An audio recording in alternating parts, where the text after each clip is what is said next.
Après la tournée que le MINAD a effectuée dans les régions ayant connu des scènes de violence post-électorales, le MINAD a communiqué au public les chiffres exacts des personnes décédées par région, la liste des personnes interpellées, la liste des mineurs de 12 à 16 ans impliqués dans ces actes de violence et de pillage post-électoraux, dont d'autres ont été libérés sur caution des parents.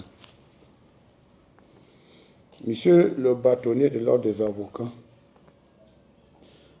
je vous ai invité pour vous remettre le bilan exact des violences post-électorales afin que la vérité balaie le mensonge et mette un terme aux manipulations de certains de vos confrères qui distillent des fausses informations, peut-être pour se faire connaître, mais surtout pour nuire à l'image de notre pays. Il s'agit là de la situation des assaillants interpellés à la suite des violences post-électorales. On commence par le cas des décès. Région de la Damawa, il n'y a pas eu de décès. Région de l'extrême nord, il n'y a pas eu de décès. Région de l'ouest, 1 décès.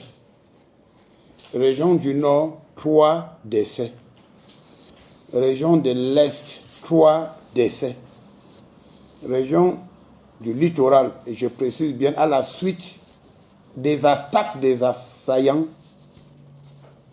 au poste de police et de gendarmerie, 9 décès. Il y a eu le cas de 3 personnes décédées à la suite de bousculades à Neubel et au quartier Kololo. Les assaillants interpellés, il y a eu 1985 assaillants interpellés.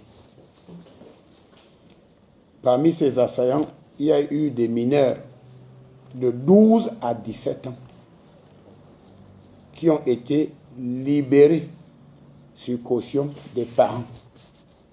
Parce que le chef de l'État, père de la nation, avait donné des instructions que ces enfants de 12, 13, 14, 16 jusqu'à 17 ans, qui étaient drogués et qui ont été manipulés par des hommes politiques véreux, que leur cas soit étudié et que les parents ou les proches viennent s'engager avant qu'ils ne soient libérés.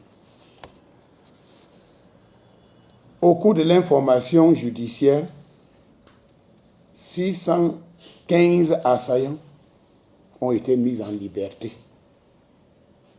Et aujourd'hui, nous avons 963 assaillants qui sont devant des instances judiciaires compétentes.